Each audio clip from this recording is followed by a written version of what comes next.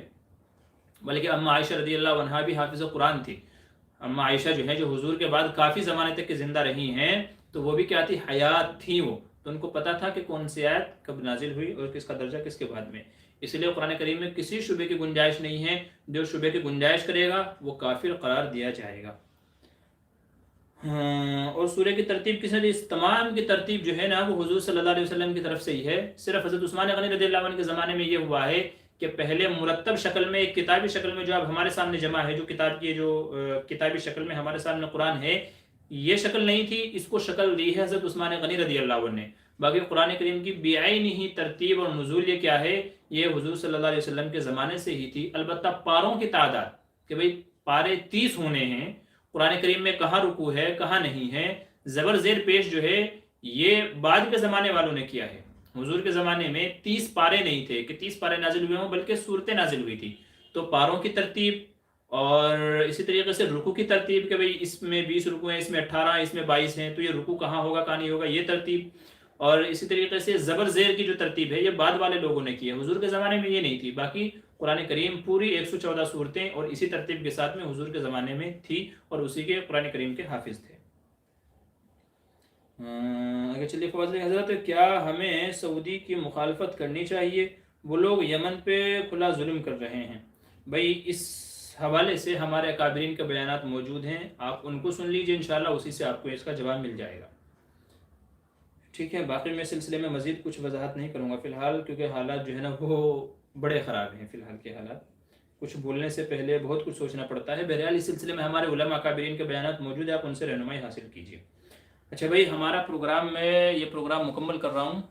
چونکہ وقت ہو گیا ہے. ابھی 8 بجے کے بعد میں آپ نے ہمارا دوسرا لائیو پروگرام کا وہ دیکھا ہوگا. ہمارے دوست ہیں مفتی حکیم اشرف قاسمی صاحب، تو ان کے ساتھ میں میرا لائیو پروگرام ہے کچھ چیزوں کو لے کر کے، جیسے وزن گھٹانا ہے. بہت سارے لوگ ہوتے ہیں کہ وزن نہیں گھٹ رہا ہے، وزن زیادہ ہو گیا ہے، تو کچھ نسخہ انہوں نے بنایا ہے، اس کی وضاحت کریں گے. گھٹنوں میں، پیروں میں، کمر میں درد تکلیف رہتی ہے تو اس کا ایک نسخہ انہوں نے بنایا ہوا ہے. ٹھیک ہے. اور ایسے ہی کیا کہتے ہیں، کسی کو شوگر ہو گیا ہے، شوگر کم نہیں ہو رہا ہے، تو شوگر کنٹرول کے لیے انہوں نے ایک دوائی بنائی ہے. تو یہ 2-3 چیزیں ہیں. میں ابھی ان کے سامنے پروگرام کرنے والا ہوں جسٹ 5 منٹ میں. ٹھیک ہے. تو آپ ہمارے ساتھ جوائن ہو سکتے ہیں اور بہت ساری مفید باتیں اور علاج آپ کو سننے کو ملیں گے. تو آپ اس پروگرام میں بھی ہماری شرکت کر سکتے ہیں. تو 8 بجے کا میں نے ان کو ٹائم دیا ہوا ہے اور 8 ہمارے یہاں بج چکے ہیں. تو اس لیے میں فی الحال آپ سے معذرت چاہوں گا. انشاءاللہ جن لوگوں کے سوالات رہ گئے ہیں انشاءاللہ اگلے ہفتے کے لیے ان کو اٹھا کر کے رکھ لیجئے. انشاءاللہ اگلے ہفتے ان کا جواب دے دیں گے، یا آنے والی جو جمعرات ہیں انشاءاللہ جمعرات کو ان کو حل کر لیں گے. تو چونکہ 8 بجے کا میں نے پروگرام سیٹ کیا ہوا ہے، تو ابھی آپ ادھر آ جائیے انشاءاللہ. وہاں میں آپ جو ہے نا وہاں سن لیجئے. اور جو بھی ہمارے بھائیوں کے سوالات رہ گئے ہیں، حذیفہ بھائی کے ہیں، معروف بھائی کے ہیں، ریحان بھائی کے ہیں، ٹھیک ہے، مصروف کے ہیں، تو جو بھی یہ ہمارے بھائیوں کے سوال ہیں انشاءاللہ میں ان کو جمعرات میں یا کسی اور موقع پہ حل کر لیں گے. ٹھیک ہے. تو فی الحال کے لیے اجازت دیجیے، چونکہ 8 بج چکے ہیں تو وعدے پہ مجھے ان کے ساتھ میں لائیو آنا ہے. ٹھیک ہے. تو آج کا پروگرام یہی مکمل کرتا ہوں. اللہ سب کو آباد رکھے، خوش رکھے. آپ چاہیں تو ادھر ہمارے ساتھ میں جڑ جائیے. تب تک کے لیے خدا حافظ. السلام علیکم ورحمۃ اللہ وبرکاتہ.